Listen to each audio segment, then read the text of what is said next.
I pledge allegiance to the flag of the United States of America and to the republic for which it stands, one nation, under God, indivisible, with liberty and justice for all.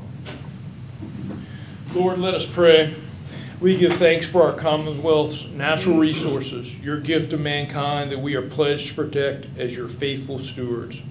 Here today we are committed to the rule of law and to applying it in an even-handed fashion.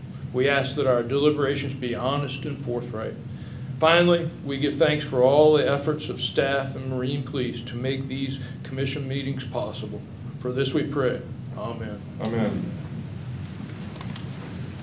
Thank you, Mr. Tankard and France. Really appreciate it. Again, welcome to the March 2019 meeting of the Marine Resources Commission. First item on the agenda is the approval of the agenda. Are there any additions, corrections, or deletions to the current agenda by staff or members of the commission? There seeing none, the matter is before the commission for consideration and action. We approve the agenda as presented. Motion made by Mr. Zedrin. Is there a second? Second by Mr. France. Further discussion? All in favor of the motion signify by saying aye. Aye. All opposed? Motion carries.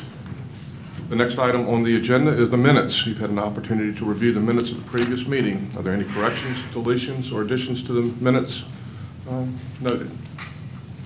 If not, the chair will entertain a motion. I move we approve the minutes as presented. Motion by Mr. Zedrin to approve the minutes as presented. Is there a second? Second. Second by Mr. Meyer. Further discussion? All in favor of the motion signify by saying aye. Aye. Aye. All opposed?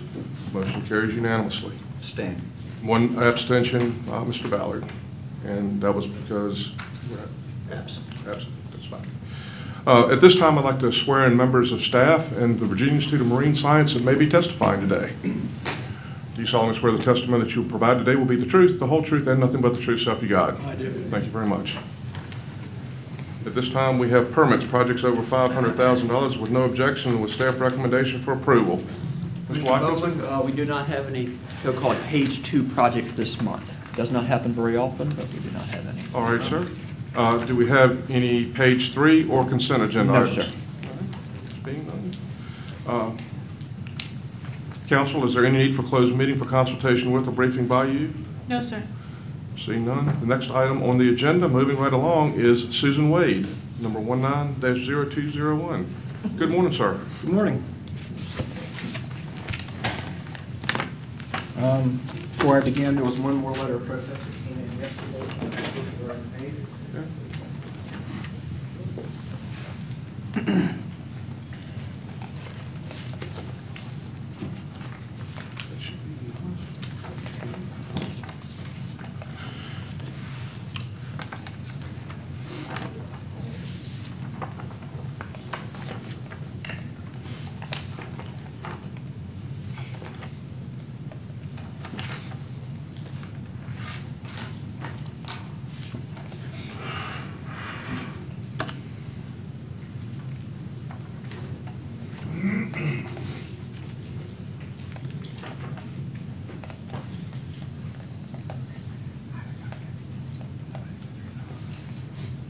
All right. Susan Wade, MRC number 19-0201, requests authorization to install 8 70-inch by 136-inch oyster upwellers and 6 water pumps, 3 of which are submersible and 3 which will be placed upon the decking of an existing commercial pier along Milford Haven at 407 Risbytown Road in Matthews County.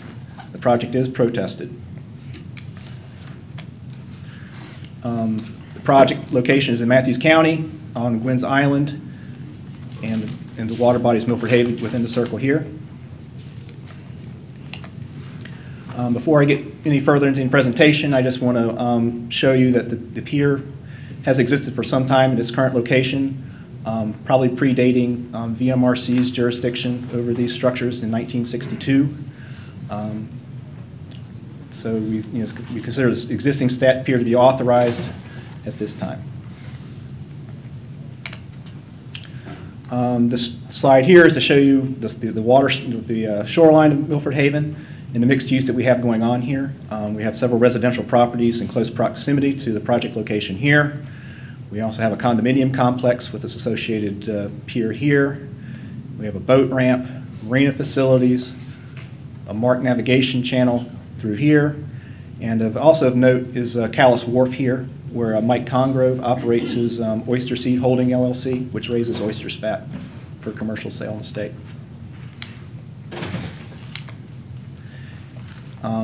Here's a close-up of the proposed pier. The upwellers and pumps will go where the red arrow is currently indicating on that side of the pier. I would also note that the applicant has oyster leases in the area, and it currently has a application pending for a floating oyster cage operation out here in this general area out here.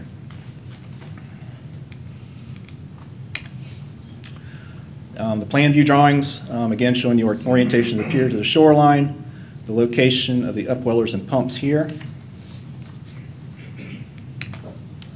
And here's the plan view of the proposed upwellers and pumps. Again, we have 8 upwellers, 70 inches by 136 inches, 3 submersible pumps which will be located beside the pier in the water, and 3 pumps located on the decking of the pier itself. Just as note, the pumps will be approximately 220 feet from the shoreline and located within wooden structures to protect them from the elements. Here are the drawings for the proposed enclosures, 3 feet by 6 feet, inlet and outlet piping for the pumps. I would also note that within the wooden structures, the applicant is proposing to put in 2-inch foam board insulation to help mitigate noise generated by the electric motors. We have some ground shots showing the pier and the location of the pumps out here. And here's a little closer shot of the location where the upwellers will be placed. So these are the specifications for the pumps. This one here is the submersible pumps, and it's a little hard to see the highlight, but the pumps will be capable of approximately 280 gallons per minute for the submersibles. And these are the pumps that we placed on the decking itself, and these are the ones that are a little bit more of a concern by the protestants. Again, this pump will be approximately 280 gallons per minute, 5 horsepower. In trying to understand a little bit more the concerns of the neighbors, we asked if they could provide specifications for the pumps that included how loud the pumps would be. Unfortunately, the specifications that were online did not include how loud the pumps were. So I went ahead and actually contacted the manufacturer to find out how loud the pumps are, and the answer after some research was approximately 75 decibels, which is about the size, how loud a normal vacuum cleaner would be inside, if you're using inside your house.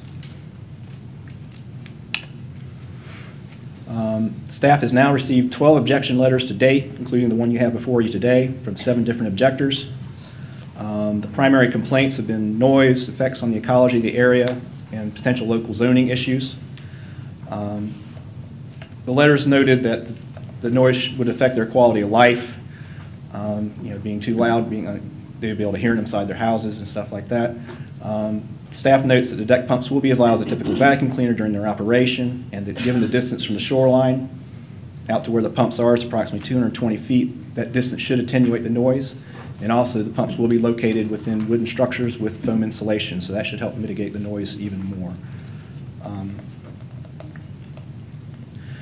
People were also citing potential effects on ecology. The issue of water quality impacting on the ecology of Milford Haven from pumping water through the oyster upwellers has been raised. They are concerned that pumping of water through these tanks would degrade water quality. Considering that the amount of water that would run through these upwellers represents a small fraction of the water in Milford Haven, and with tidal flushing, the effect should be insignificant. One of the protesters also raised the issue of noise impacts on the ecology of the area. While VMRC does take into consideration noise impacts for pile driving activities affecting anadromous fish migrations in the spring, the noise from the pump should not pose any issues due to the large size of the waterway, anticipated noise levels of electric pumps versus pile driving acoustics, and the area not being identified as requiring protection for anadromous fish. Protestants have also raised issues with local zoning.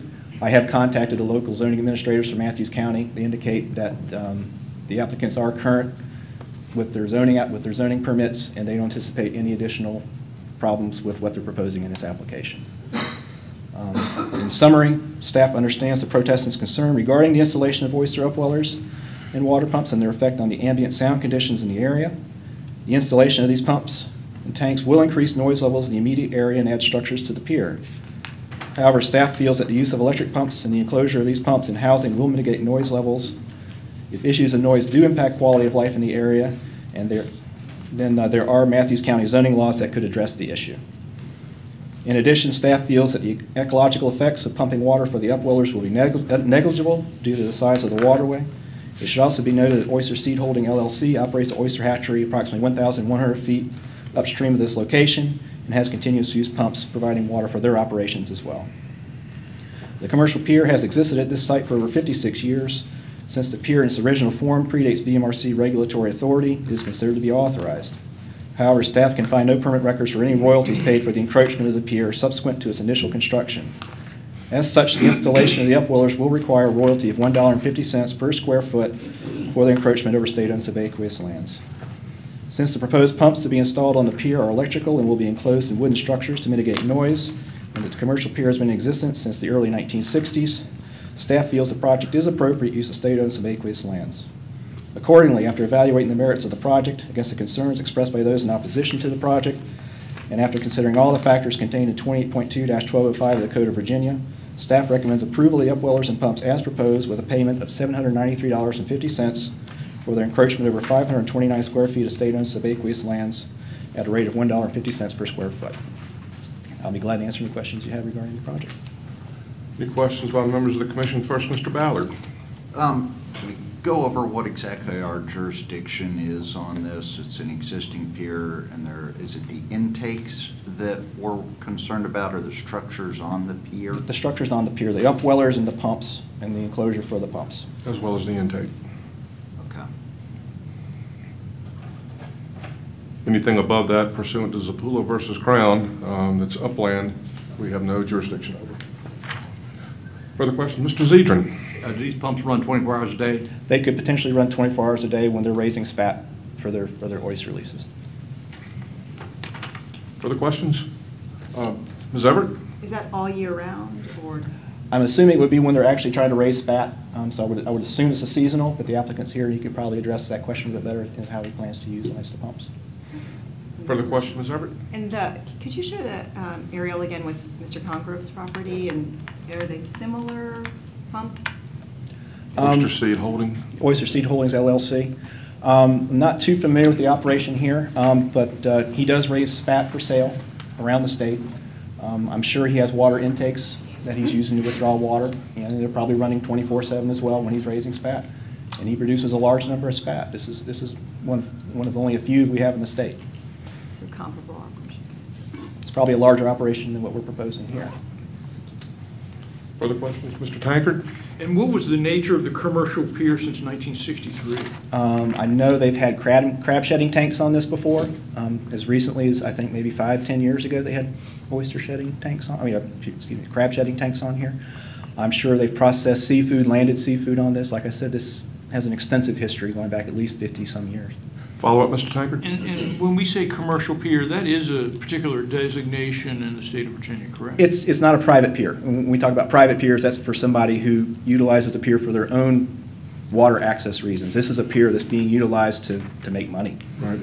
In other words, it's not designated as such as a commercial pier as far as a license is concerned, right. Permitting and things like that. That's when that would come into place. There's no specific license issued for a commercial pier, but that's the way we designate the difference between the two. Further questions? I just had one, and I think you may have answered it by the fact that you haven't been there, but the Oyster Seed Holding LLC operation with the pumps there, do you know if those pumps are placed in noise attenuating boxes that would be similar to what would be here? I don't know for sure. Okay, if you don't know for sure, that's fine. I just want to check on that. Okay, further questions? Thank you, sir. Is the applicant present or represented?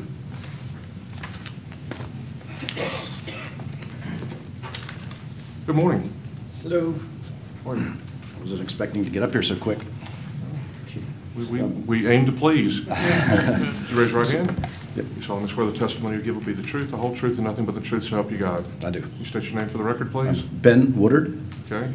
and I work with Susan Wade Okay. in the absence of Kevin. And so she is actually on a pre-planned trip to Florida, coming back pretty much as we speak. But I told her I would. So for come the represent. record, you're acting as her agent today, is that Yes, sir. correct? Yes, sir. Okay. And on the application as well, I was on there. Okay. So I guess really Mr. Johnson covered a lot of what I had to say. But to answer one of your questions about how often the tanks will be run, it is a seasonal endeavor. So we're looking at May through about September.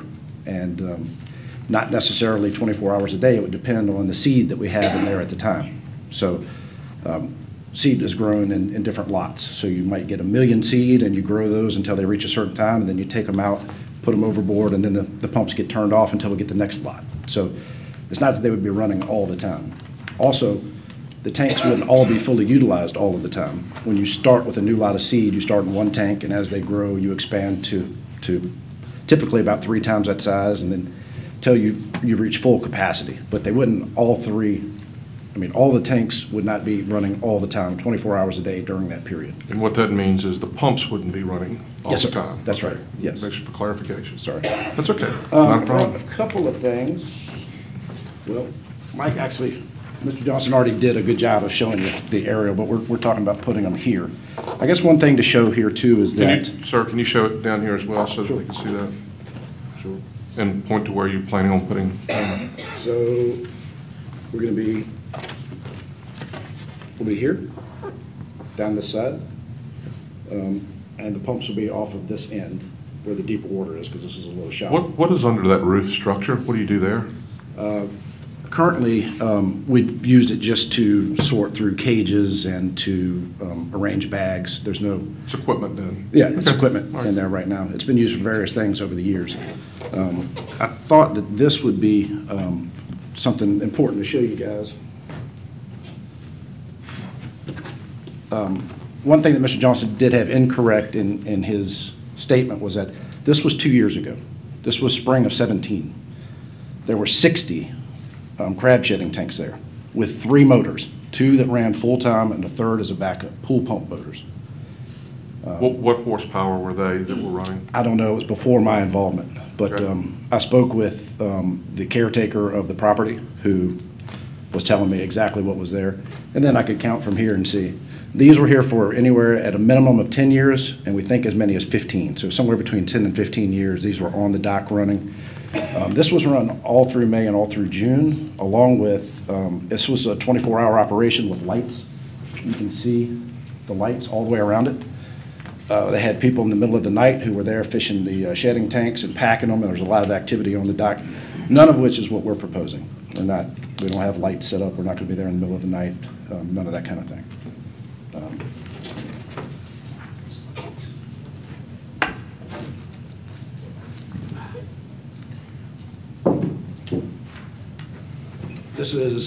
This is one of our tanks that we've had built, one of the 8. So there'll be 8 of those sitting on the dock. The pumps, I know that the noise, the perceived noise level is a problem for some of our neighbors, but I also had called the pump manufacturer and was told the same thing as Mr. Johnson, 75 decibels. So I went online to find out, what is 75 decibels? What does that mean? 70 to 75 is a vacuum cleaner, 70 is a hair dryer, 75 decibels is a dishwasher or toilet flushing. 78 decibels can be a loud washing machine. 80 decibels would get into garbage disposal or doorbell. 80 would also be a telephone dial tone. We're not talking about loud pumps, and especially when you put them in an enclosure with 2 inches of insulation all the way around them. I think the perception of the noise that these pumps are going to make is way worse than the reality. And we're taking measures. We didn't have to propose them in the enclosure, but we wanted to do that to, help out with any perceived noise. Other than that, it's a pretty straightforward application. I went around Island Seafood, which is where this property is located. Island Seafood is the name of the seafood processing plant. I counted 11 refrigeration compressors that are there that have been running all these years with no complaints. An ice machine, multiple window units, all sorts of stuff. This is an active seafood processing plant that's been in existence Mr. Johnson's research showed since the 60s, but I actually had been researching the deed, and it was in the name of a seafood company in the 40s. It's been there forever. So, you know, it's an established, great place for this operation. Thank you, sir. For the record, we will have to keep those exhibits, and Yep.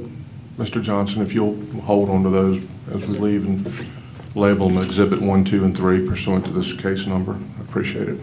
Any questions of the gentleman? Mr. Tankard? So tell me again how many gallons of water you'll be pushing through your system and exiting back out? Approximately at full capacity with everything running, 800. And have you thought about the noise level of the water that's being put back into the water? I have, yep. One way that we can mitigate that is that we can, the outflow of the pumps comes out of a pipe and goes down through a hole in the dock. And we can run that pipe all the way down to mean high water so that the water only has just a little bit of distance to fall.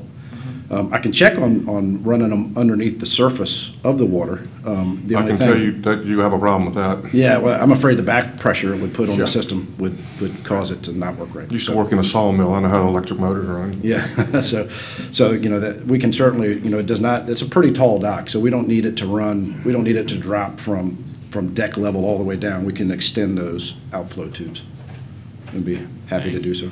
Mr. France?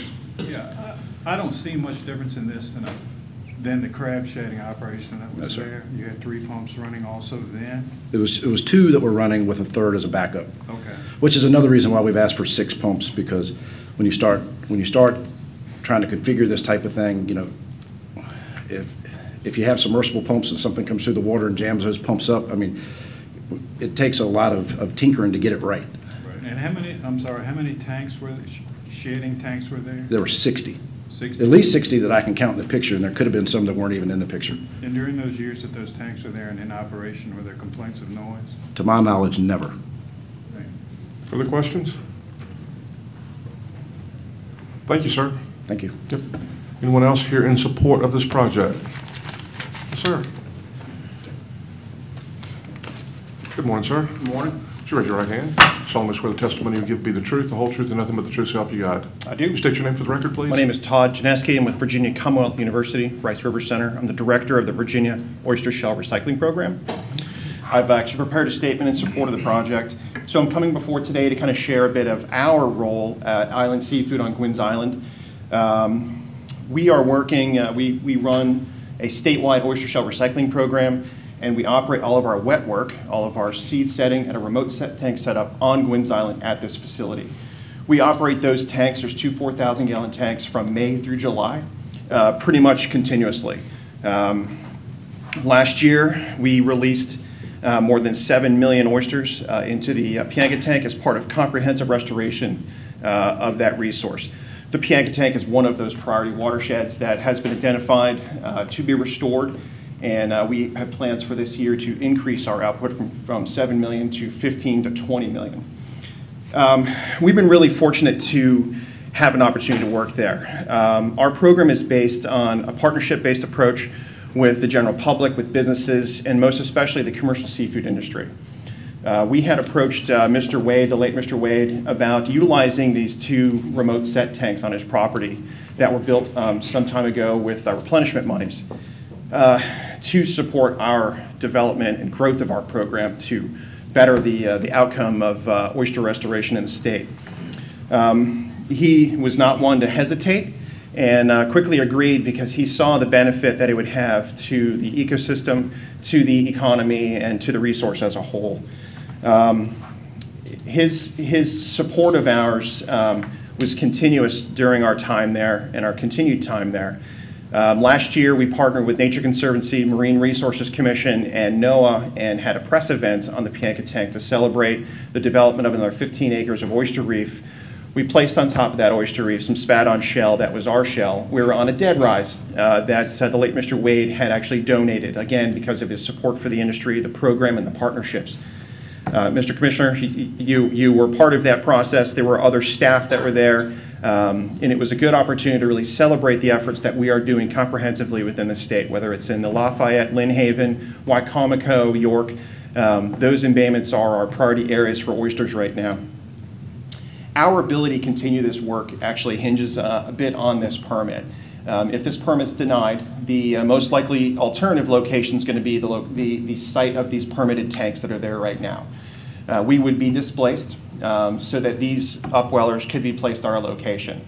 Obviously, it's a little bit selfish for us to think that, that our role has any bearing here, but we wanted to make the Commission aware of other activities that are there that are contributing and that are partnering with this, this operation. So we hope you'll consider the bigger effort that's being done for oyster restoration in addition to commercial operation that's happening out of this facility. Thank you. Any questions of the gentleman? I have one. Yeah, If you lived next door to this facility, would you have a problem with it being there? not at all. Further questions? Thank you, sir. Thank you. Anyone else in support of this project? Anyone here in opposition to the project? Sir, come forward, please.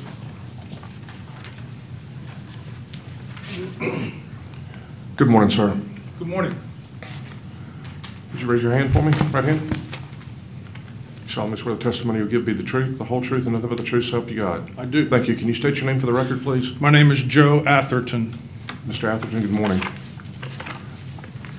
Good morning. I have brought some pages for you folks to review as I look toward mine. Thank you. I don't have enough for everybody. It's okay. We'll work it out.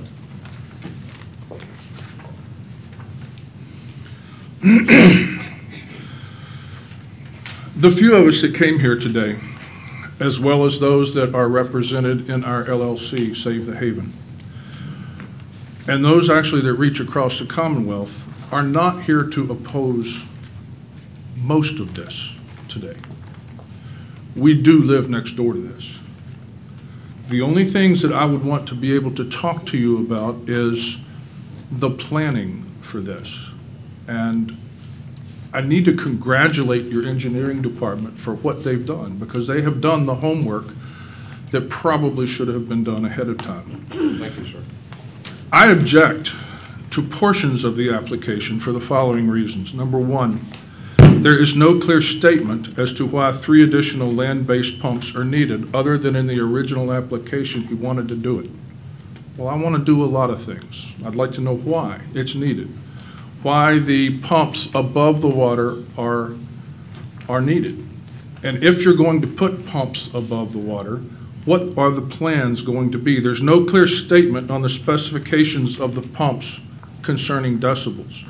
Your engineering department has heard 2 stories to date that it's either going to be 65 decibels or 75 decibels. I haven't seen that written anywhere. Scientific, verifiable data concerning the decibel level was either left off intentionally or just not thought about. And I think that's something that needs to be thought about when you're going into a residential area. Yes, it's a commercial pier. It's several hundred feet from my bedroom window. No design plan has been submitted on noise mitigation.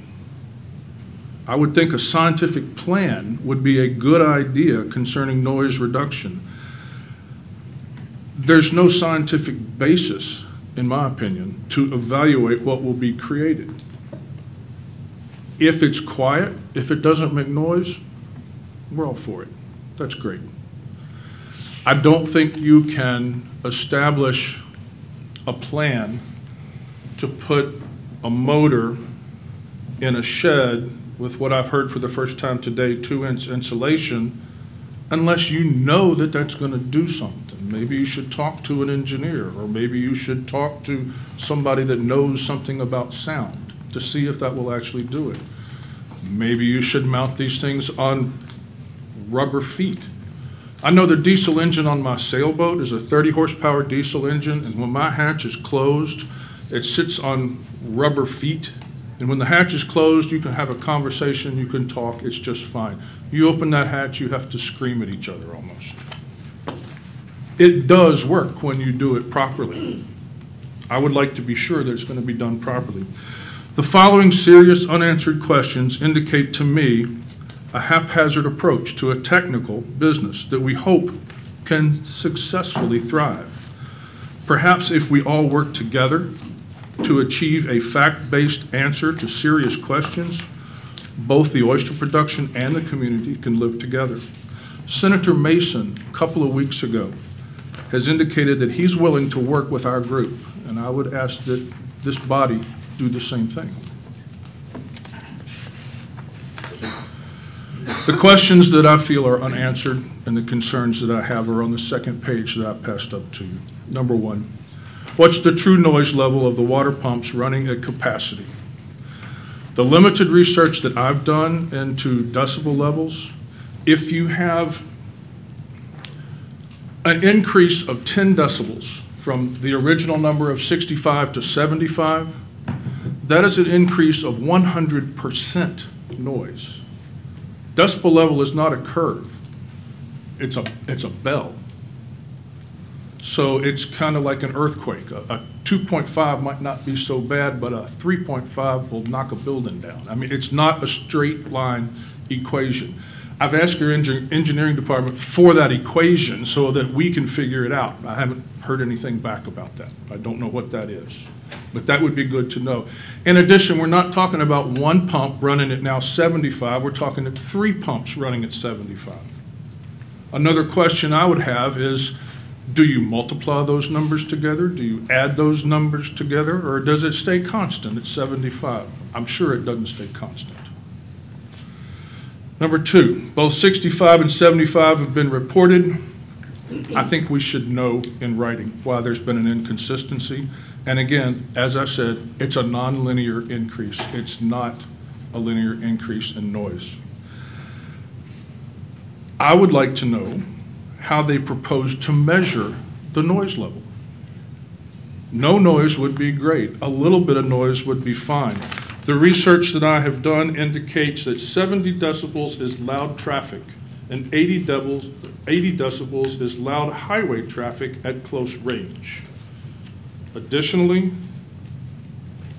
70 decibels is a passenger car at 65 miles an hour at 25 feet. I can give these. Sure. Thank you. Thank you. Mm-hmm. I would like to know what the logarithmic effect is to the pie curve with the decibel level, because that's what we're talking about. Nobody's talked about that, but that is the issue, and I think that's something that needs to be discovered so you folks can make an informed decision here. I would like to know what the total planned decibel level is when you put all 3 together. I'd like to know more about how the pumps will be housed. Not just a building with some foam around it, but why? And will they be on noise attenuating mounts, or what's the situation? I would like to know where the design requirements to attain this goal is. I mean, I haven't seen them. I don't think you've seen them. And specifically, what is the goal? I mean, is there a goal that we're trying to reach here? Do we want it to be 10? Do we want it to be 100? Do we want it to be somewhere in between? Nobody's even talked about what the goal is. How long will the pump, I'm sorry, how will the pumps be mounted is a serious question.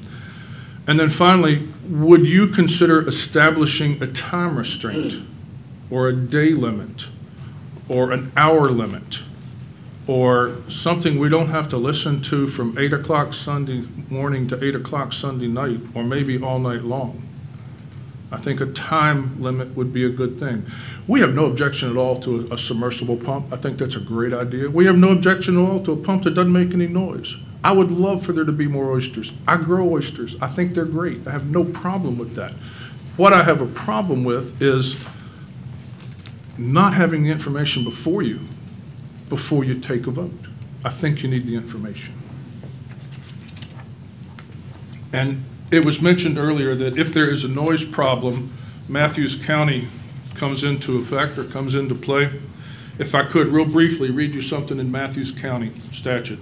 No land or building in any district shall be used or occupied in any manner creating dangerous, injurious, or otherwise objectionable conditions which could adversely affect the surrounding areas or adjoining premises, except that any use permitted by this ordinance may be undertaken and maintained if acceptable measures and safeguards are taken to reduce dangers and objectionable conditions to acceptable limits. And I can leave this with you as well. Thank you. I checked the noise ordinance yesterday, and it's not a specific noise ordinance in Matthews County. Correct. That's what I had this morning, gentlemen, ladies. Thank you very much. The questions of the gentleman. We have Mr. Zedrin first, then Mr. Tankard. Mr. Zedrin? What efforts have y'all made to talk with the applicant before this meeting to resolve these issues? That's a great question. We have, on one occasion, before Mr. Wade passed, we met with Mr. Wade on his pier. This was not in discussions. We have never been asked anything about anything. We have learned this is going to happen. This is what we're going to do outside your bedroom window, and we're going to do it next week. So I would be more than happy to sit down with you guys and talk about this. I'd love to, because we all kind of want the same thing. I got one more question. Mr. Zedrin, follow-up? Yes, sir. Yeah, I take it you lived there when the crab shedding was going on? I did. And I think the testimony was they had like 60 tanks there and 3 motors. What was the noise level like? The main noise we heard all night long was a waterfall.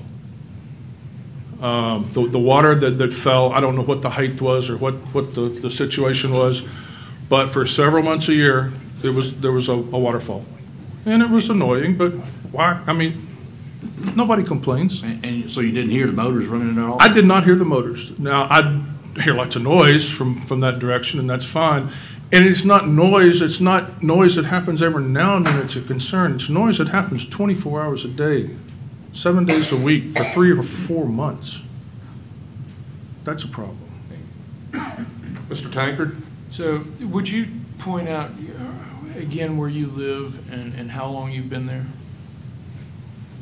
Maybe. There you go, yes. I live right here, and that's the side where my bedroom window is. My neighbor lives right here, and another here, and another here, and here, and here. That was the first part of your question. What was the second part? How long have I been there? Yes, sir. My house was built in 1860 by relatives. I've been there forever. Okay, great. And follow-up question? Yes, sir.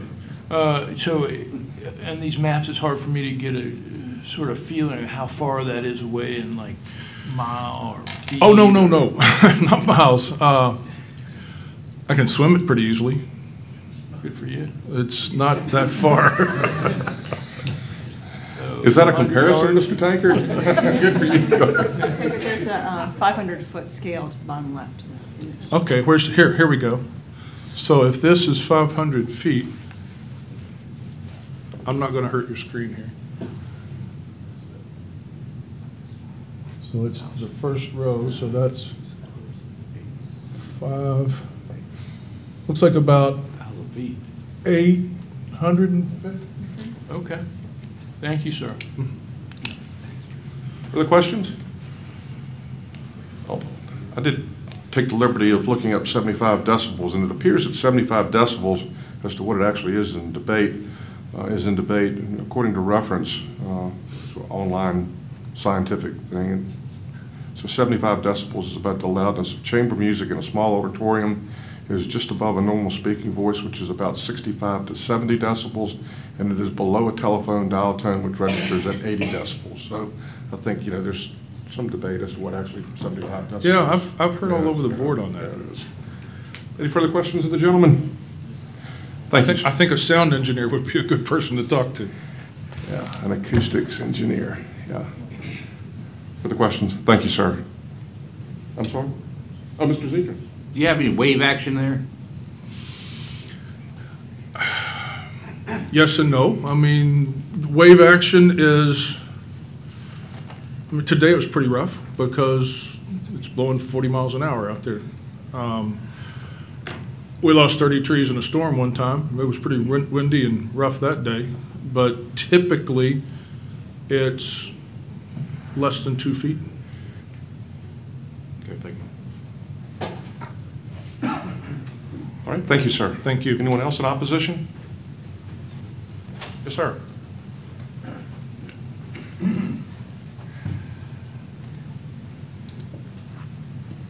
Good morning. Good morning. Raise your right hand. Solemnly swear the testimony that you give be the truth, the whole truth, and nothing but the truth, so help you God. I do. State your name for the record, please. My name is James Williams. Morning, Mr. Williams. I'm the adjacent house to the seafood property. I do not have any objections except for the noise, and I think that the pumps, I think is well within his means to be able to insulate them with modern day techniques where we would not hear them. You know, there's a lot of talk about decibels, but you know, this dock is way out in the water. A lot, and you know at night, when it's dead calm, how you can talk across a river and hear it. You know, a mile away, you can hear things because the sound just travels right across. So the noise would affect us. I think he could mitigate it so it wouldn't. So I'm hoping you will, you know, if you give him the permit, do it with him mitigating, not his efforts to do it, but actually do it, so we do not hear it. I don't think it's a problem. I think he could do it. I know that in his building at the end has a concrete floor. That could be sufficient too to mitigate a lot of noise. You know, I don't think 3 pumps will take up much room, a little electric pumps. I know they can be loud. Electric pump by itself at night at the end of a dock, I think you would hear it. I think you'd hear it really loud. And the reason I'm here, because I know he's saying he's going to do some efforts, but his first application had no efforts. It was just 3 electric pumps, 500 gallons a minute. So I talked to Mr. Johnson about that. Mr. Johnson said, well, I don't know how loud it's going to be. At that point, I think Mr. Johnson did some research, and then he came back and said, well, we're going to use submersible pumps. Well, that was great, and I have no complaint. I was going to withdraw my protest. Then it was just another week after that, came back, no, we're going to use 3 electric and 3 submersible. I figured it was because you could have problems with submersible pumps in salt water. I could see that. So, you know, I think it's up to y'all to make sure that the efforts are done. I take exception to this guy saying we don't complain about noise from the seafood place. He's right. We don't. Well, you know, we put up with it. But that doesn't mean if somebody's throwing trash over the fence in your yard and say, well, hell, I've been throwing trash over there. Why can't I throw some more over? That doesn't work, okay? I mean, he has to take some responsibility. I don't remember seeing this guy over there much in the years past, and he's wrong about the crab float thing. I bought the property in about 2015. There's been no crab floating going on there. If there was, it wouldn't bother me either. I like the seafood business, and I like that. But again, he does have to look out for the neighbors, and he has to do things in a respectable manner, which has always been done over there. And that's why I've never had a complaint.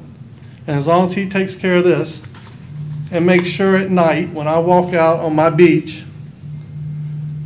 you know, at 11 o'clock at night or 10 o'clock and want to sit there and listen to what is a very nice haven, I don't hear, you know, 3 electric motors.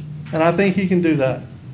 I don't think it's a problem. I think there's enough sound insulation materials today in places he could put it where, you know, it won't affect us. That's all I have to say. All right, sir. Any questions of the gentleman? Thank you, sir. I'm sorry, Mr. Ballard. One question, actually, I guess I wasn't clear at the end. Are you officially protesting? Because at the end it sounded like you were saying you thought he could do this responsibly.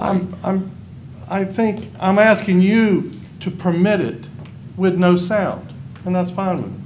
I'm asking you to permit it when he's already said that he would run the outlets down closer to the water. So, you know, it's going to be 600 gallons of water a minute. You pour 600 gallons of water a minute over the side of a dock constantly, and that's not, you know, it's constant. And I know he says, well, it's not even all summer. But for a month, you know. it's Or a gonna- day, or an hour. Or whatever, you know. But I think he can alleviate all that. I don't see a problem with what he's doing at all, as long as he takes the effort. And if you permit it to make him take the effort, then I don't have a problem with it. But I had to come here because Mr. Johnson, he didn't know what the noise was going to be. The original permit was, you know, it's been a little bit of confusion in what was really going to happen in the end. So as long as y'all take care of it and make sure that it is done right. And Joe's right, there is an ordinance in Matthews that is, if something is objectionable, there's no sound No, thing no- in Matthews, right. but after 10 o'clock at night, it becomes a more strengthened zoning thing where he can come down and say, well, we can't have noise. And it's after still, 10 but o'clock. it's still subjective. It's very Yes, subjective, sir. and that's what the man said. But there is, if it's objectionable to the residents, something could be done about it through Matthews. So you might as well take care of it now. Thank you. Further questions? Thank you, sir. Anyone else objection? An objection to it?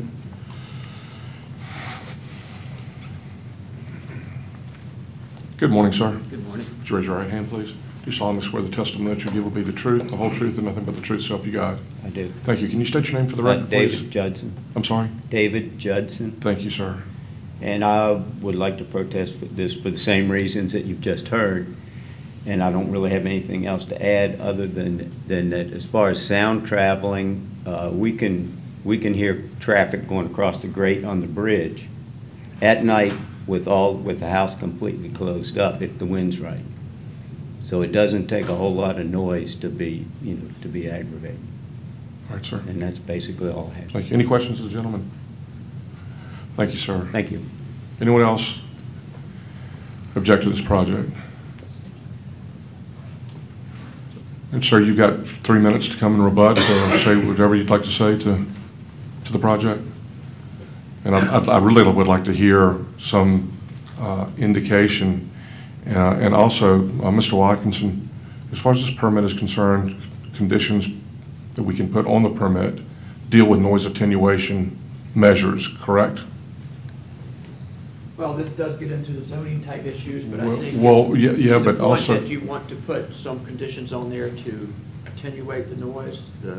They've offered the foam inside of the structures.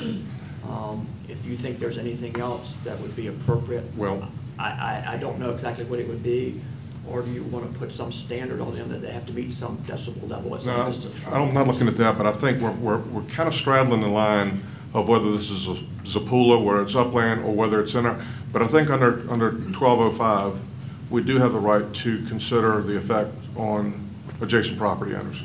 Right. And this is kind of getting really close to lynching that. It is, and that's that kind of gray area, I would say, whereas past AG opinions have directed the commission to consider the direct effects of structures on other properties, such as if you build a pier or a jetty and it affects erosion, direct effects. The public health, safety, and welfare issues associated with zoning typically, it suggests that that be left to the local government to deal with, but to the extent a structure and an operation produces sound that has an effect on the adjacent property, I think you're starting to get into the area where you can start to consider that. Okay, thank you. Any questions? Thank you. Sir? Yeah, I guess I'll talk for a few minutes and hopefully you guys have some questions for me because. What I'm concerned is directly is what the concerns are of those gentlemen, and it deals directly with your plans for noise attenuation. Okay. Because I've got a generator at home, and I know how they have designed the inside of that container of that generator. Right. With stuff that you can buy that's stick-on basically, that's, well, Yeah. just slap it, and it's that thick, and it does a really good job of making that generator so quiet that when it goes off outside my bedroom window, I don't know whether it's that or the shower running. Right. So I know there's stuff out there, as well as the height of the pipes from the water level. Sure. Because if you're running a crab operation, I'm pretty sure the water was running right out of the tank pretty It was much. falling And right, straight out. yeah, okay, Yeah. so if you can Yeah. address So- that for me, so- make me feel better. Okay. So when I started reading the protest letters, I was kind of surprised there were so many. I'm not sure anything we do over there, I think we're going to get a lot of protest letters, no matter what, anything. But that was when I came up with the house around the pumps to help with that. And I thought the two-inch insulation would be a good way of helping with that. If you want 2 layers of 2-inch insulation, we'll do that. I mean, I want to do anything. We want the pumps to be as quiet as possible. Absolutely. And if you use 2 inches of Armaflex insulation, which is the rubber insulation that goes in there, top, bottom, all the way around in there, as long as it does not cause an overheating problem Right. to the head of that pump. Yeah, that was one concern I had, but I'm sure we can figure out a way to vent it and still keep the sound deadening effects. I mean, last thing I want is ongoing problems with the neighbors regarding the noise. So I'm certainly willing to do whatever it takes to mitigate the noise. But did we hire a sound engineer? No, sir, we did not. No. We did not, and I don't even know where to find one of those folks. You know, and you know, Here's- I seriously doubt that 375. Mr. Atherton said he wasn't sure if those decibels added or multiplied or whatever. It isn't 75 plus 75 plus 75. It's not 235 decibels of noise coming out of there. Understand. It's not. But here's the real deal. You can either do the best you possibly can as far as when you come here, as far as the permit is concerned. Right. If you don't do it and deal with us, and it causes a problem, you will be dealing with the county. Absolutely. So I have it's no up to you desire to deal be with a any good more neighbor. problems. I want no more problems. I just want to grow some oysters. Okay. That's all I'm trying to do. Mr. Tankard? I don't know much about sound and all the acoustics and things, but it does seem to me if you had 3 people playing the same instrument, a trumpet, they're going to be louder than one person playing that trumpet. No, I would agree with that. You know? Yes. And then I have the follow-up question of how much do you think, you have no idea how much you're going to decrease the decibels with the foam insulation, correct? Not just the foam insulation, but also the house being put around it too with the building materials there. It's not just the insulation, but no, I can't tell you how many decibels that will reduce it. Okay, I so we can't. know And that. a part of the problem with, well, you know, how many decibels is this going to create is that we have to go through the permitting process before we can put it into action. So I can't go and build the pumps and set them up and get a decibel rating on it without permission to do that. So it's hard to replicate, you know, how many decibels are going to be created without doing a project somewhere else or something. I'm not really sure how to, I mean, I want to do the right thing. Sure, I hear you. And so I have a follow-up question. Yes, sir. And tell me why you didn't use submersible pumps. Well, so the reason that the reason we did it both ways is for redundancy, for one thing, so that if we have a problem, like if there is a heavy population of jellyfish or anything like that that blocks up those submersible pumps, we have another option. And it could be that the submersible pumps will do the job, but maybe we find out that we need to mess with the water flow, and the easiest way to do that is with the on-dock pumps. I mean, these things, they take some tinkering to get it correct. That's why we wanted to do both options, again, because we can't set it up and figure out what works best and then come back and get a permit. We have to get the permit and then go do all of the work to make it function properly. Another thing that was mentioned about the, you know, cutoff time for the pumps, oysters don't work that way. You can't put them in a tank and turn it off at 9 p.m. and turn it back on at 8. I mean, it'll kill them all. Can't do that. So they have to run. That's an unfortunate part of it. But, you know, our nursery that we're proposing here it's not unlike nurseries, you know, all over the bay. Follow-up. Yes, sir, Mr. Tankard. You have I would say your issue here, which you're unlike others, maybe not all, is that you're in a neighborhood, from what I see. Yes, sir. And there are a lot of people who have a lot of years, where we have, you know, on the Eastern Shore, a lot of pumps that are running, there's not many years out Right. there. But I think there's a big difference. Ms. Everett? Is there an ability for the structure itself to abate some of the noise? Can they be located closer to or under the structure? The building, We could probably figure out a way to put those pumps inside that structure. I mean, I'm not opposed to that. That structure is in really bad shape. It's collapsing. There are parts of it that are totally safe and parts of it that you don't want to get anywhere near. So, you know, the safe parts of it, we could do that. we could do that. I mean, it would involve, the pumps wouldn't be located where we have them on the drawing. We'd have to relocate them, obviously, but we could do that. We could do, I'm not sure that, I think we could probably accomplish an equal result by adding more insulation to the on-dock, the way we have it. But I'm open to whatever. Gotcha. Mr. France first, I'm sorry, Mr. Ballard? Go ahead. No. I was just going to say, I've got a little bit of experience in doing these, and I think your design is very responsible and good. When we talk about moving pumps other places, then you're increasing the size of the pump because you're increasing the head pressure on it. That may have an unintended consequence on noise. I like the idea of it being on the dock because you're not increasing the head pressure all the way to land. If you were to put this operation on land, you'd probably have to use 10 horsepower pumps instead of the one you have. I think on the different nurseries and hatcheries around the state, you'll find as high as 20 horsepower pumps running on land. Granted, they aren't in as residential settings as this. But it looks to me like a well thought out and responsible design as far as nurseries go around the state, and I applaud you on that. I would look into the insulation if there's a better option than the foam board, but to me it looks like this is going to be a pretty mild impact. Mr. Ballard, I have Mr. Zedrin, then Mr. France. I think it's probably a real easy solution to this thing. Maybe get up with some boat builders. Both Dr. Neal and I have 35-foot Carolina Classics. Got two 540 horsepower diesels in them. When the hatch is up, you can't even talk. When the hatch is down, you can talk like you and I are doing it. Right. So I think the insulation is there. You just got to make the effort. And I think that maybe just building it right where your building is, but getting somebody that's competent in noise control. So I think it can be done.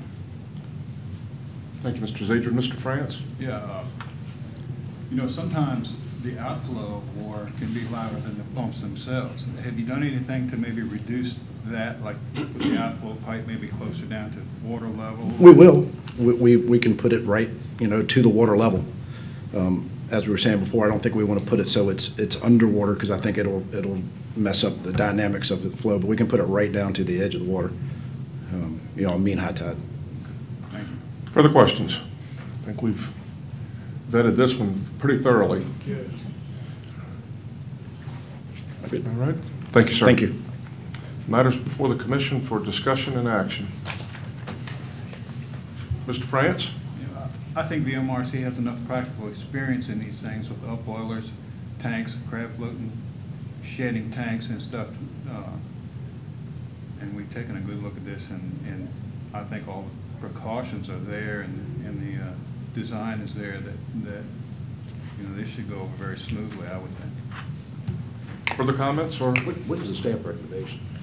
Staff recommendation supports the measure. Yeah. Mike, want to come up and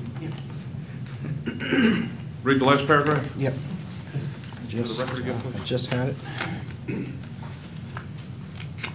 You got it? Fine, I got it.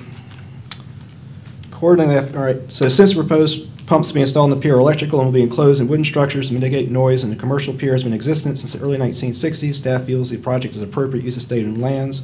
Accordingly, after evaluating the merits of the project against the concerns expressed by those in opposition to the project, and after considering all factors contained in the Code of Virginia, staff recommends approval of the upwellers and pumps as proposed with a payment of $793.50 for the encroachment over 529 square feet of state-owned land. Any questions of Mr. Johnson? Mr. Zedrin? Can we put some conditions on that in reference to the noise? Certainly. I mean, it would be an enforcement issue potentially, but What would you recommend? well, I think with requiring the use of insulation inside the structures would be completely within our jurisdiction to do that. I don't know about trying to enforce certain decibel limits or something like that on shore would be. No, we don't have sound meters. But we could certainly take steps to try and mitigate this sound as much as possible. Like I said, using the foam board insulation on the inside of the structure, requiring the piping to come down in such a way that it reduces the splash noise as much as possible from the water falling from the tanks. I think all that's within our purview for sure. here's a question. Is that part of the conditions that you are asking us to approve? I did not put that in my recommendation at this time, but you can certainly add those in. Yes, you can. And the chair would certainly, although I can't make a motion, would certainly support that.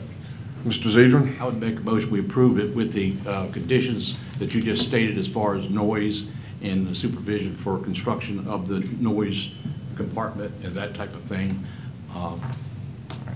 So with insulation, Enclosed Enclosed in a structure. with insulation to mitigate the noise. okay. As well as As the the- water outflow being Yes. down to mean high water? Yes, that's another condition. I thought you'd said that. And I'll second. Second by Mr. Minor. Further discussion? All in favor of the motion signify by saying aye. Aye. All opposed?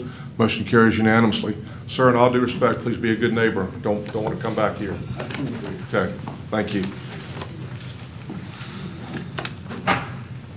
At this time, we have public comments. This is an opportunity for the public to comment on any matter that is not on the agenda.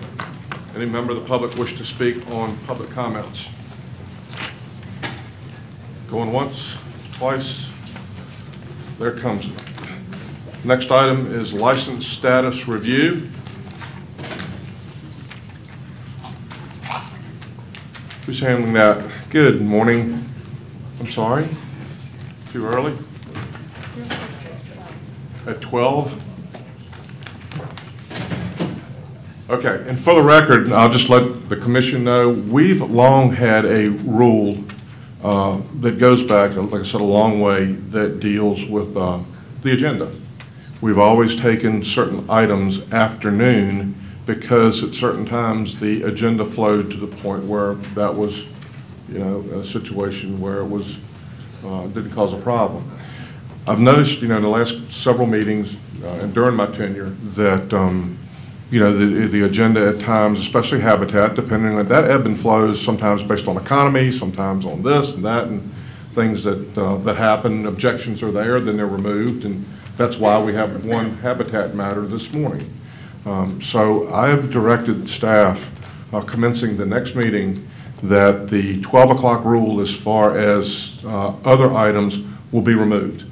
We will be having a continuous meeting, and we will break for lunch at our discretion, but the 12 o'clock rule as far as hearing certain matters will no longer be attached to the agenda. Is there any objection to that? Because I'm seeing that we are certainly at times wasting time waiting for the noon hour. So, Mr. Tankard, did you hear where I was coming from with that? Okay. Is no objection? Any objection? Any comment? My only comment would be we'd have to advertise in accordance to your new plan. Absolutely, absolutely. And we'll put on there, first meeting, please note that the 12 o'clock issue is no longer in effect. And we'll see how that goes. That being said, we will now go to, Mr. Riley, come forward if you would and tell me what order you want this to go in now. I see we have an emergency regulation and a number of public hearings which are advertised for afternoon. But you also have some requests and recommendations. Would you like to go to those first? You could start with item 13 That's what we shall do. and go down to item 16 and then come back. Next So- item on the agenda is item 13, request for an April public hearing to consider chapter pertaining to sharks. Good morning. Good morning.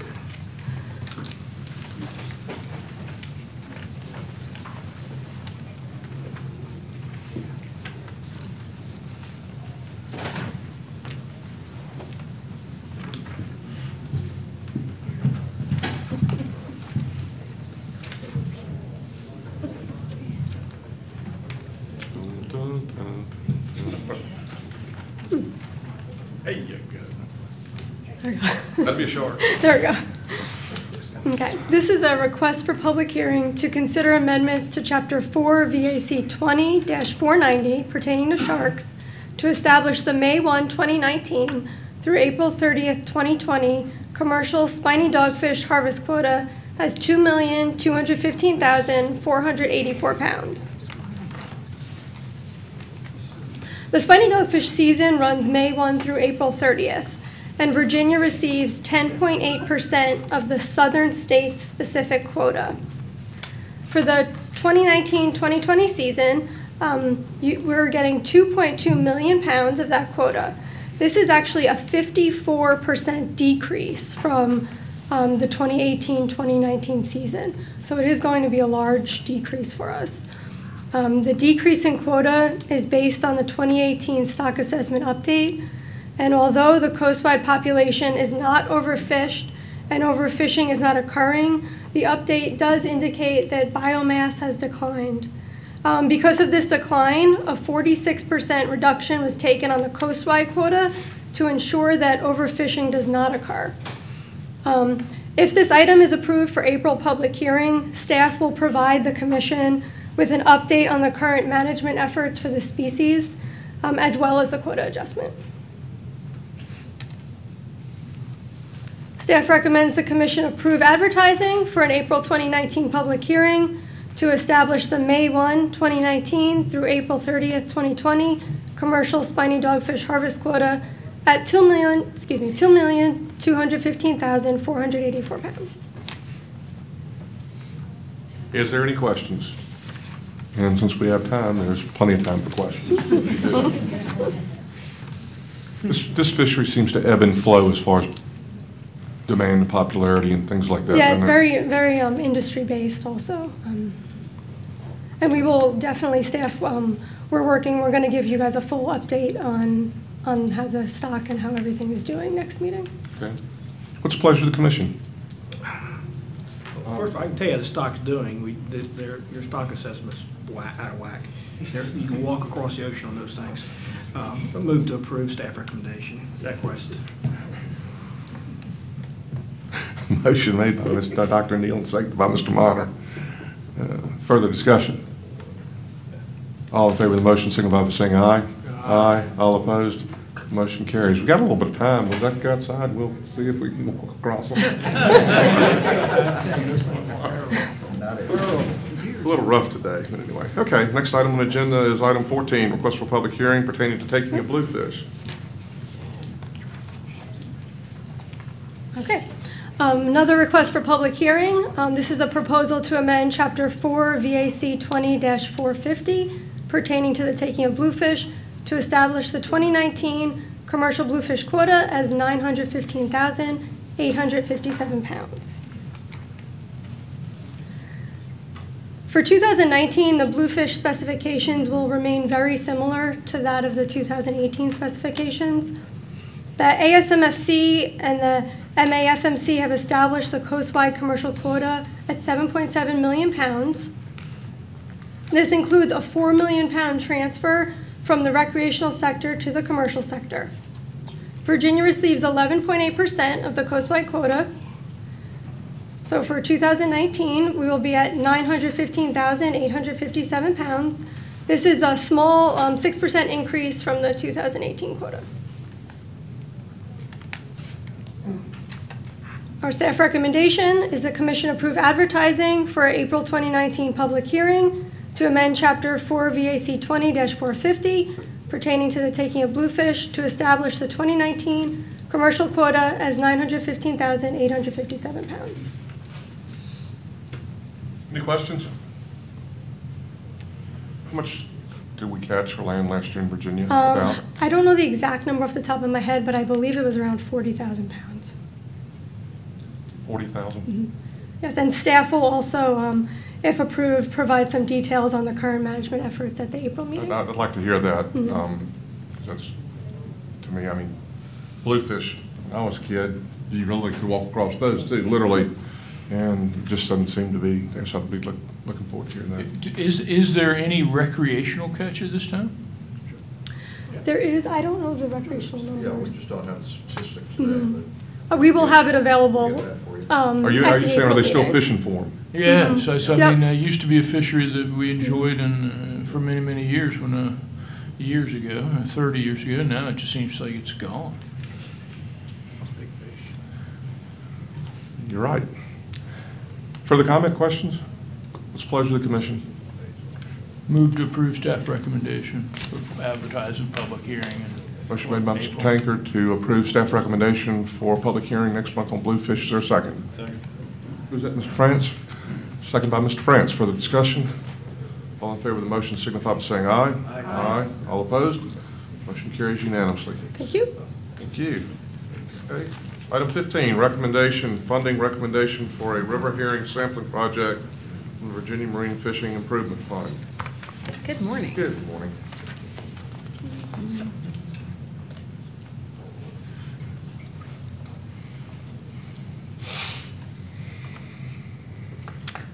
This item is about funding a project from our commercial license fund, which is officially called the Marine Fishing Improvement Fund. We've received an application for funding for supplemental staff time for river herring sampling in the Rappahannock and Chickahominy River as part of the James River system.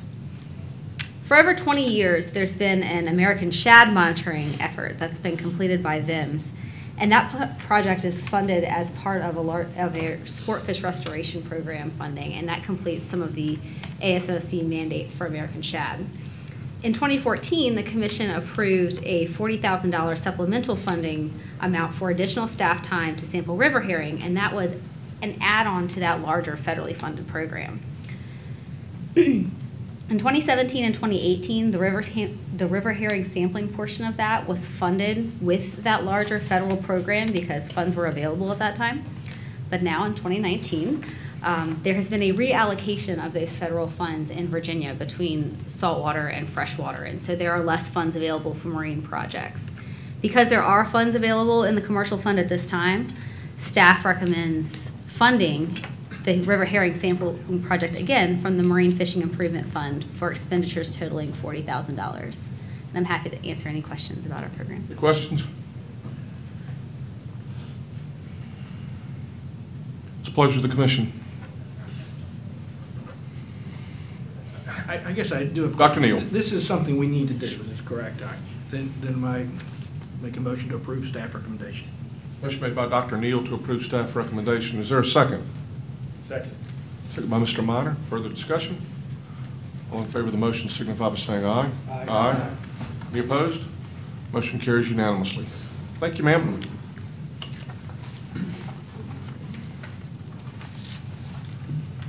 Item 16, reconsideration of public hearing. Good morning. Good morning.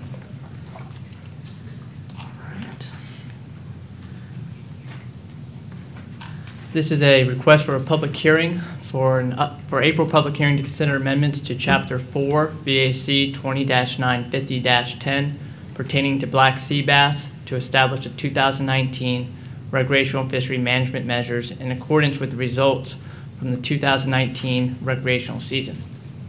The 2018 recreational black sea bass fishery was managed by a 12.5-inch minimum size limit, total length, and a 15-fish possession and open season from May 15th through December 31st.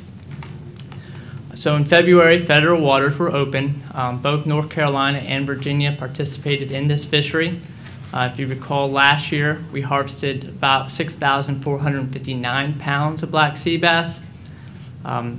We had, with this option was provided to FMAC. They made a recommendation to us to look at, to approve this fishery, and then the Commission approved this fishery in January as well. So what the table in front of you is looking at the monitoring, participation, effort, and landings in 2018 and 2019. And what you'll notice is that on permittees, slightly lower amount of permittees in 2019 compared to 2018. Very similar amount of trips, total of 70 trips in 2019. We sampled almost 3 times as many trips this year as we did last year.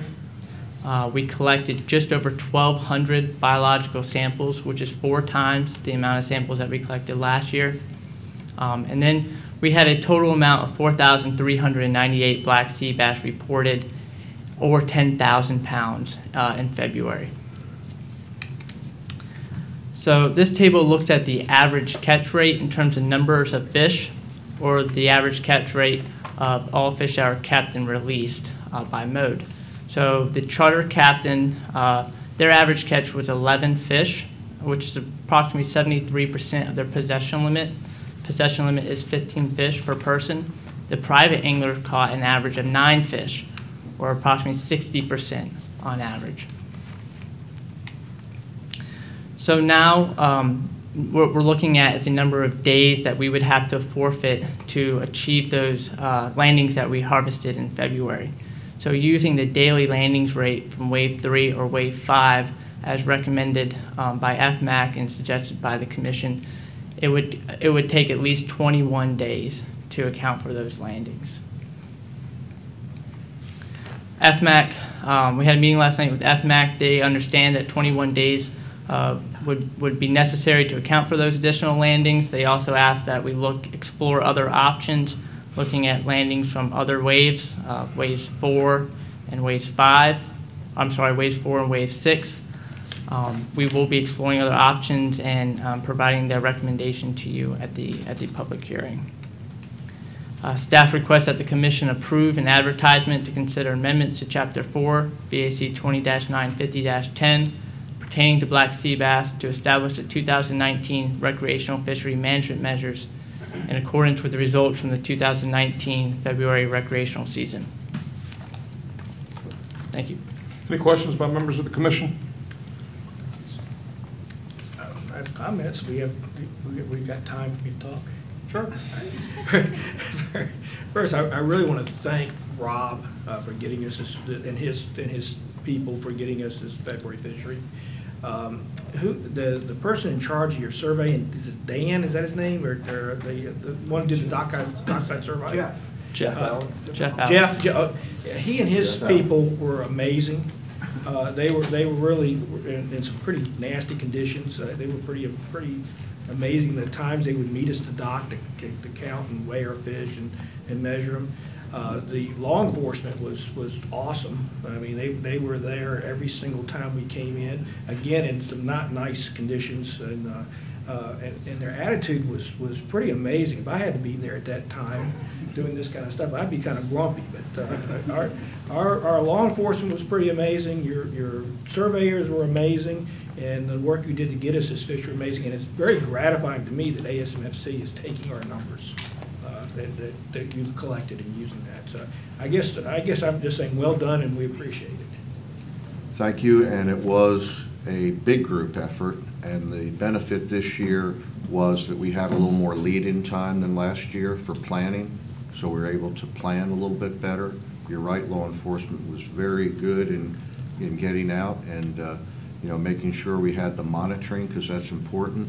Mainly, I think that the benefit of the coverage and the biological sampling and the law enforcement monitoring and being on head boats and accessing private boats is that it's going to be very difficult for Mid-Atlantic Council or ASMFC not to endorse this as we go forward. And that was the main objective, to make sure this can be sustainable for our fishing public. And, so I know that some other states shied away from this February fishery because they didn't want it to cut into their other times of the year, but certainly the Finfish Management Advisory Committee said this is well worth it to go ahead and have this fishery. And so the notable thing, we had 2 boats from New Jersey, I think, that came down and participated. So maybe next time around, New Jersey will give it second thoughts. So, but on behalf of staff, thank you, and I'm sure law enforcement knows very well that they've done a great job as well. So. I was very impressed by everyone. I did want to mention one thing about the staff recommendation because of what happened last night. Last night, FMAC wants to look at a lot of different scenarios as far as when the 21 days would occur, that we would be able to remove from the May 15th to December 31st normal season. And because of that, we're going to have to get back to them with an email and get them to do a poll to tell us which days are the best, and we can report that to you on April 23rd. But for that reason, we would like to advertise this broadly, not specific dates, but just indicate that 21 days of the May 15th through December 31st period will have to be forfeited owing to the results from the February fishery. And the last thing is, this has gone out. Alex's analysis went to the Mid-Atlantic Council 2 days ago, and they had a couple questions which were easily answered. So we know that that'll also pave the way for, as we go forward, to know that we also can stay on top of the data aspect of this. So thank you very much. Further comments, questions? One more. Dr. Neal, please. The 20, you're saying 21 days, but you know, skip on it in the middle of the summer. It might be more than 21 days. It could be depending on the time. That's what's changed a little bit. If it had been stuck in wave 3, May, June, or wave 5, September, October, then it would be 21 days. If we start looking for other small periods that don't have as much harvest, then the days go up a little bit. But they left off last night with looking in June to start it off with. So, you know, that's still wave 3, so we'll see what happens there. Okay. Any further comments? It's a pleasure of the commission. Move to accept staff request for public hearing. Motion made by Dr. Neal to accept staff recommendation for public hearing pertaining to black sea bass. Is there a second? Second by Mr. Tankard. Further discussion? All in favor of the motion signify by saying aye. Aye. All opposed? Motion carries. I think we have come to the point now where we have ended the agenda as far as what we can take until afternoon. What do you have? Your discretion, but item 8.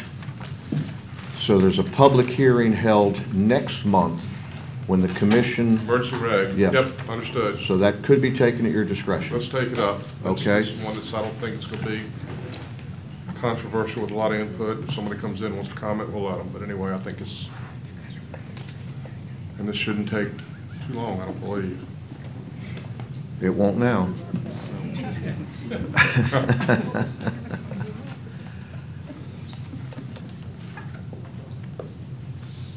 So, you may know a little bit about importation, and this is about importation and the code. We have a code that pertains to importation, and we also have a regulation. It's here for VAC 275410 in sequence pertaining to importation.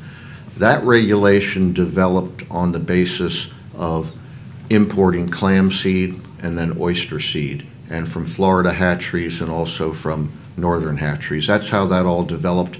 I want to think it's about 14 years ago, but I mean, you know what happens to time. Today it's about the importation of the European green crab, or just green crab.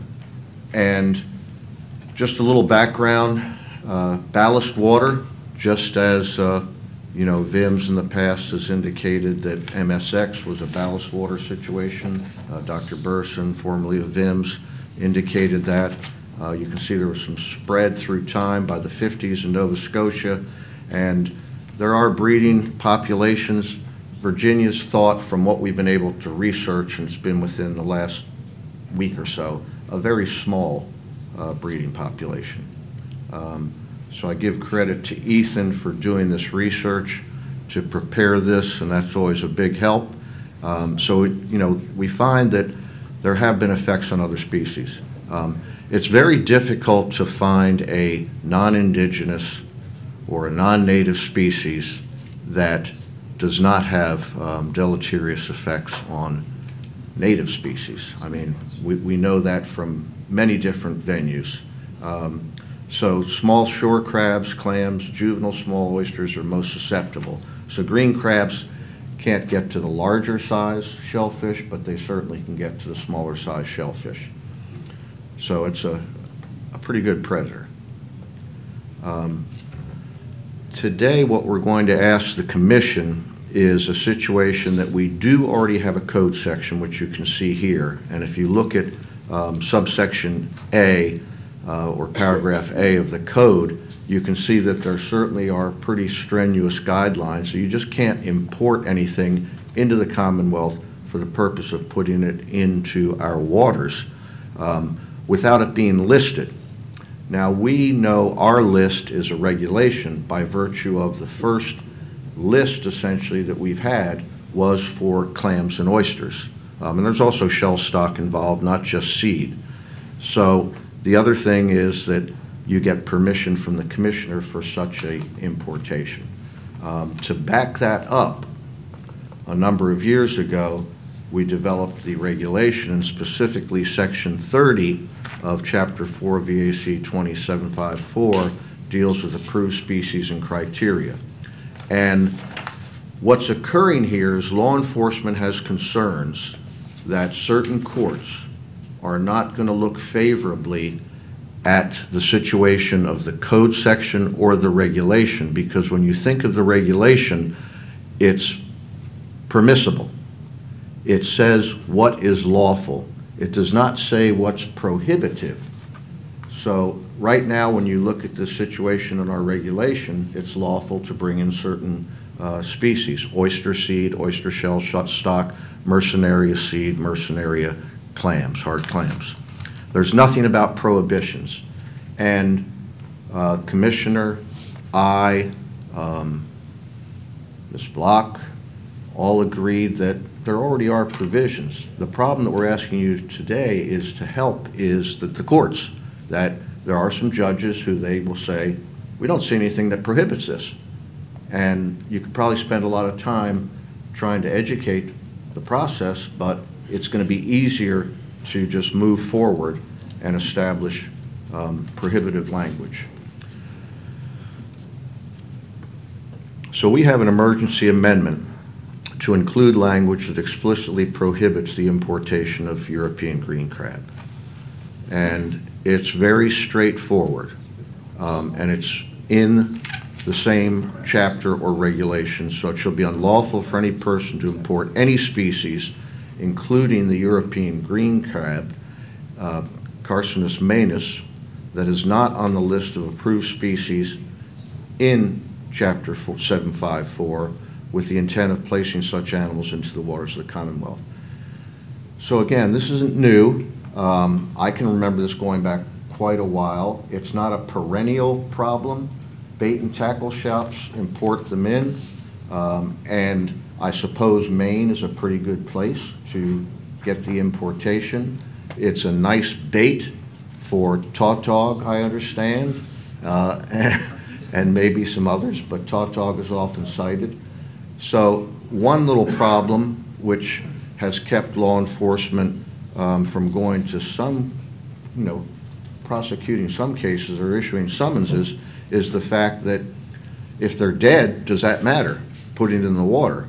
Well, the question is not whether they're dead or alive. The question is, why were they imported in the first place? So why do these bait and tackle shops have green crabs? Yes, they have had them off and on for several years, but the idea is that this prohibitive language will allow any court to see that the importation cannot go forward. The other benefit here is that this situation could come up again.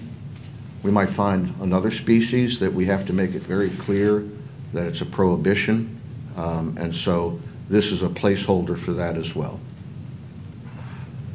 Any questions? Some more information. I'm sorry. That's quite all right. Yeah. Just some more information about Maine. So Maine has quite a population of green crabs, and you can see that the governor in previous years asked for a task force, so taking it pretty seriously. Ethan offered me the 138-page report. I declined only because of what we're doing right now, and also the idea of how to mitigate these conflicts. So they're looking at, having some type of a way to fish them, a commercial fishery for the species.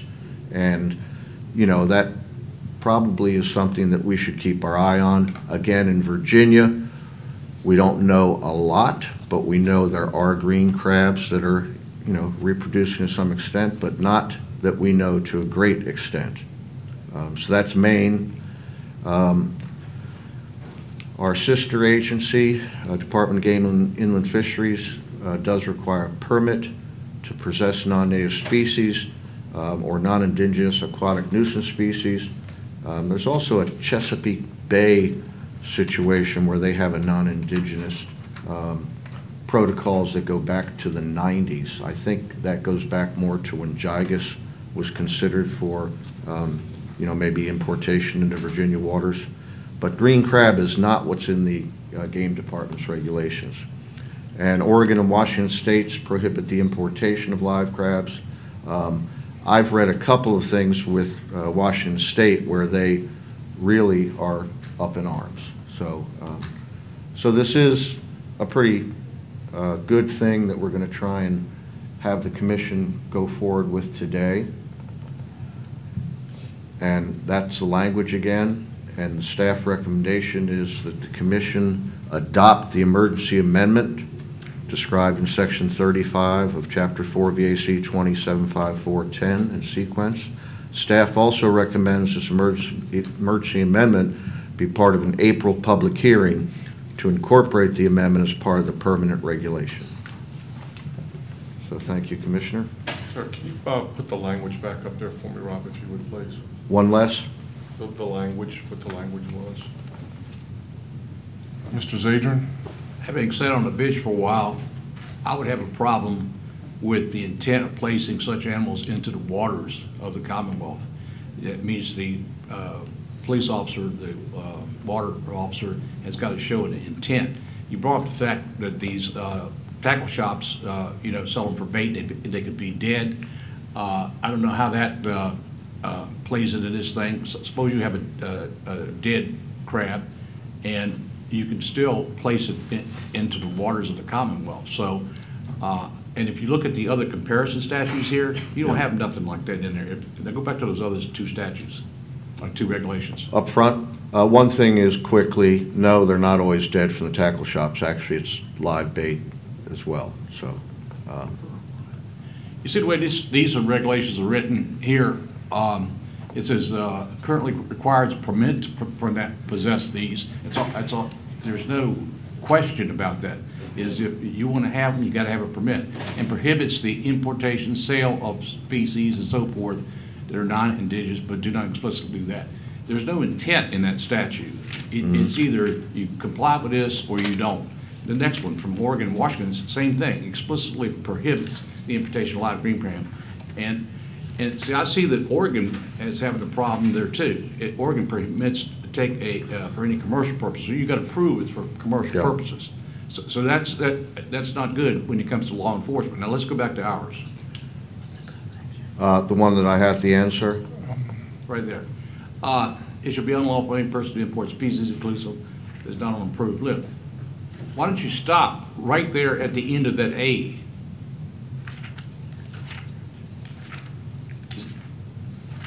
True.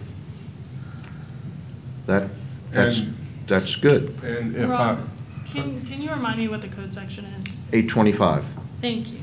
28-825. That's good, in though. the code section. And also, it shall be unlawful for any person to import. What's wrong with or possess?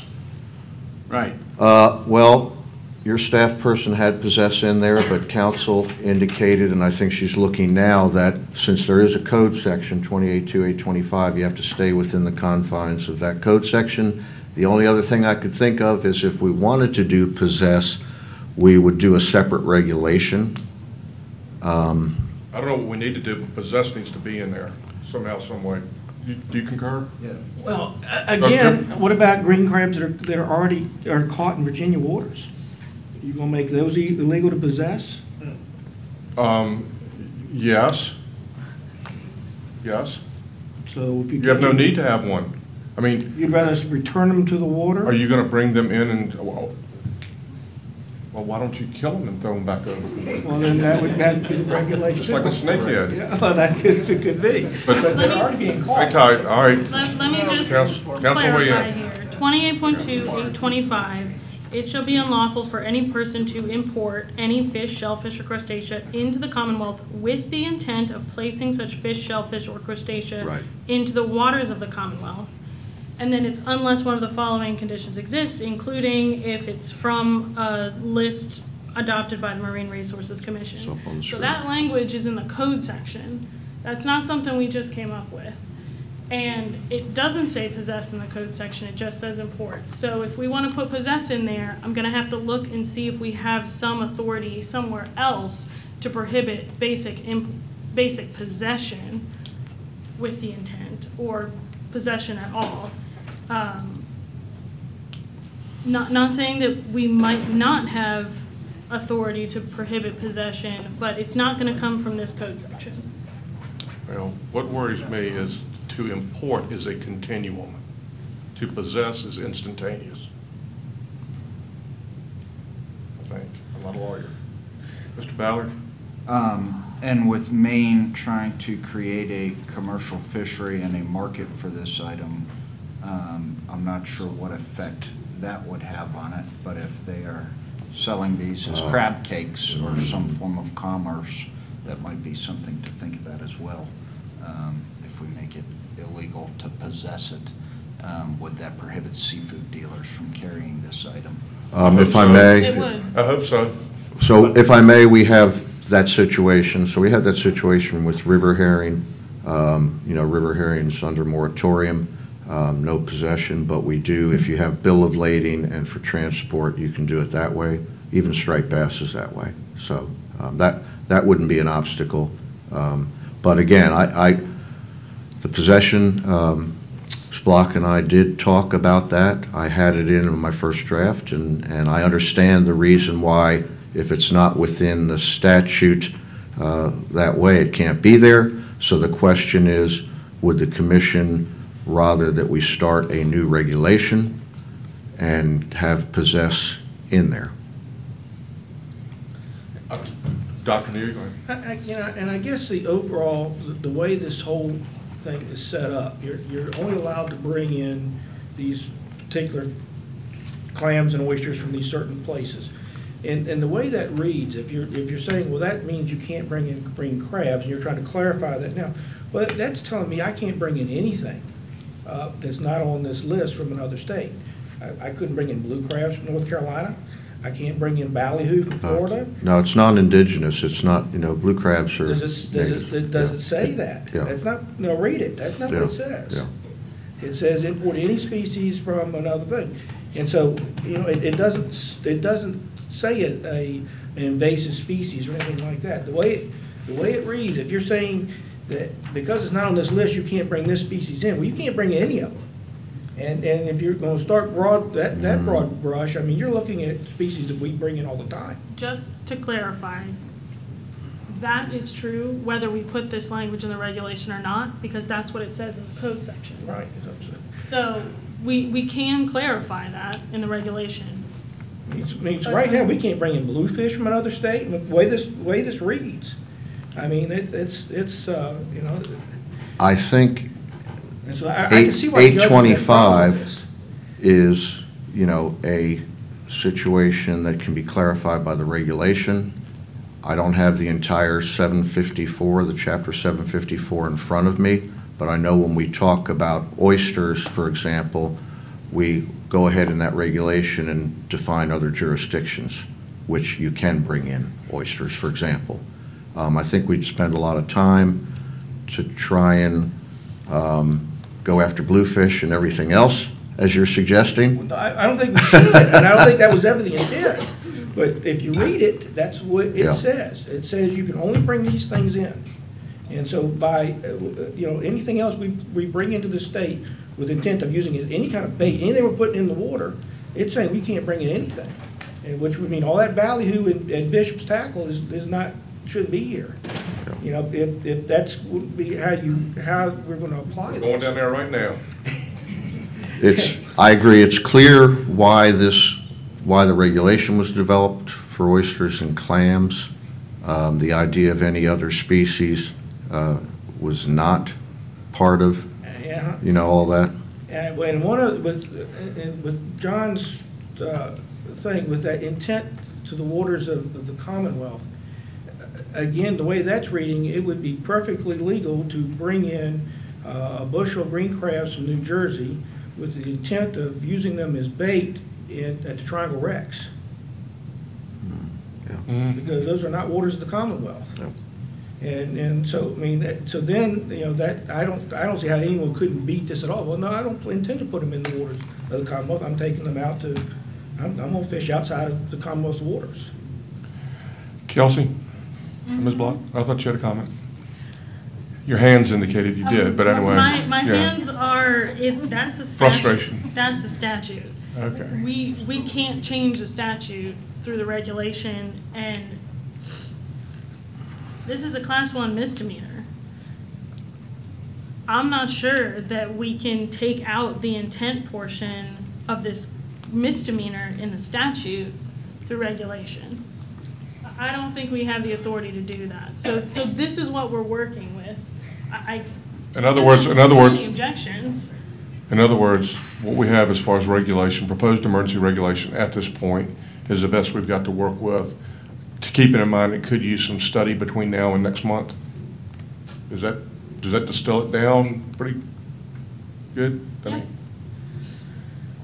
One other question. Dr. Neal. And this is, I'm not an attorney, but I'm sitting between a couple of them. All right, again, with this intent rule, I mean, what would stop Wilcox Bait and Tackle, we're bringing in a bunch of live green crabs, putting them for sale, and putting a sign, not for use in the waters of the Commonwealth, and selling them for use as bait outside the waters of the Commonwealth? I mean, how would that, by this regulation, how would that be illegal? Well, the part that's legal is they're going to be outside the waters of the Commonwealth. Right, so I'm saying I'm saying any decent attorney should be able to beat this, so we're trying to make it easier for law enforcement to get convictions. And I'm not sure that you're doing anything, and I don't know, when I was looking into this, the commission, he sent me something where it worked. And after I started thinking about it, I don't know how this guy got convicted. If he had just read, if he had a good attorney let's just come out and say, yes, my intention is to go to the Bay Bridge Tunnel and use this as bait. But if you say my intention is to use this bait outside state waters, I don't see how that's even legal with this clarification. Well, I think Mr. Zedron had a good point, except the possession's not in there. So, but it would have to be based on what Ms. Block has been telling me and now telling the commission.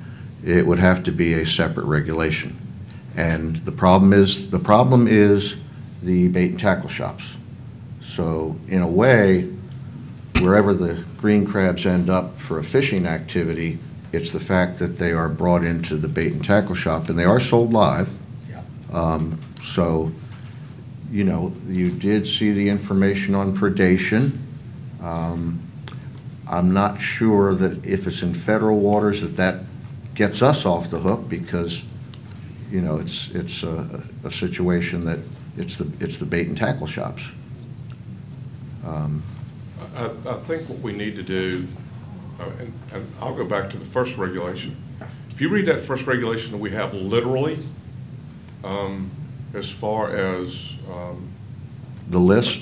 Well, what it says, it shall be lawful to. Yes. It's not on there, although it's kind of a weirdly written reg, because most laws say what you cannot do.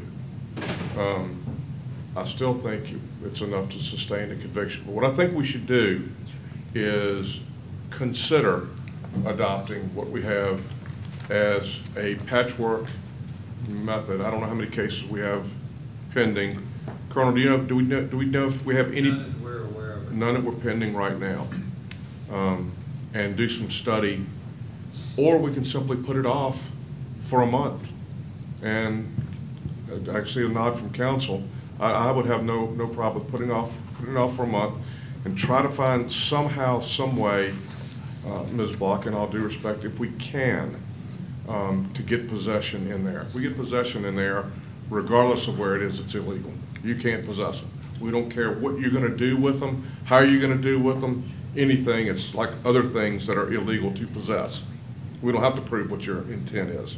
So if we can find a way to do that, if not, Mr. Zedron, Your Honor?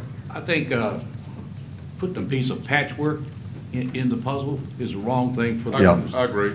Okay. Yeah.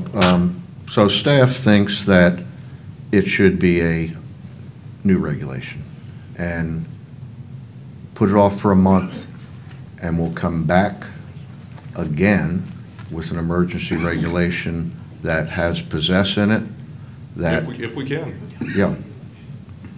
I think we could in a new regulation, Ms. Block, is that correct? I have to look. Okay, The question is whether very there's good. authority. Well, I'll be calling you.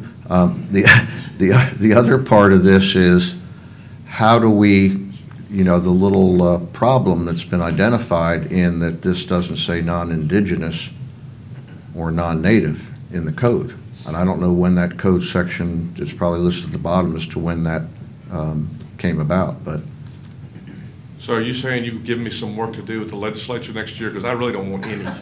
I think we could, like, it's our list, so we can make a list of the approved species. And if we want to say you can bring in indigenous species into the Commonwealth, I don't see why we can't do that through regulation. Well, that's what staff would be interested in. So Dr. Neal's information there is pretty valuable. And I think that if we're going to do something, we ought to make it clear what's approved and what's not approved in a regulation and put a, like a big net around everything that the crabs, the bluefish, the croaker, anything that, that we know there was no intention to keep out of our waters.